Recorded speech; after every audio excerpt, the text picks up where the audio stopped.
উঠলো যারা হলে জান্নাতি তারা হয় ঘোষণা করেছেন আমার পরওয়ার দেগার দয়াময় আমার খাজা বাবা একদিন হাতে কি কাবু করিল ওসমান হারুনির সাথে পবিত্র মক্কা শরীফে খাজা বাবাই গেল। ওসমান হারুনি হলো খাজা বাবার পীর। খাজা বাবা বয়স যখন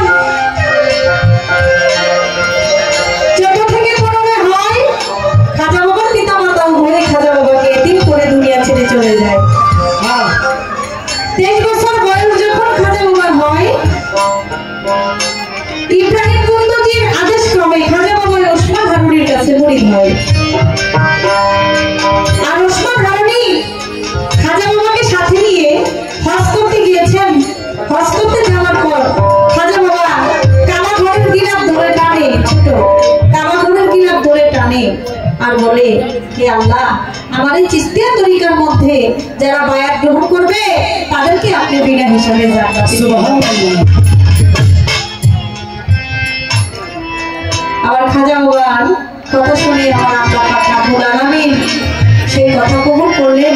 তাই তো কবি বলেছেন, ওই তরিতে উঠলো যারা আহলে জান্নাতি তারা ঘোষণা করেছেন আমার তোরে।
সমাজের কাছে একটু জানতে চাই,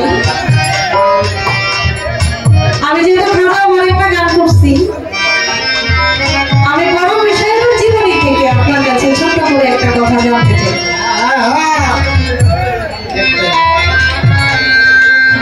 সেই কথাটা হলো বরফির আব্দুল কাদের জিলানী মাহমুদ সুমানি কুতুব রব্বানি গাউস সামদানি শেখ মহিউদ্দিন বরফির আব্দুল কাদের জিলানী রাহমাতুল্লাহ আলাইহি।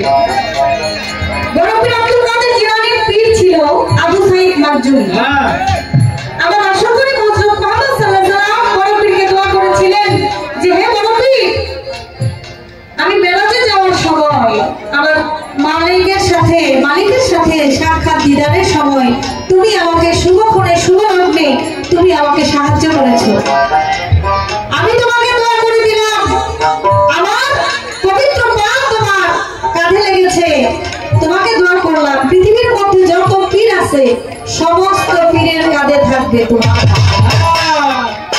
তোমার থেকে আর বড় পীর দুনিয়াতে কেউ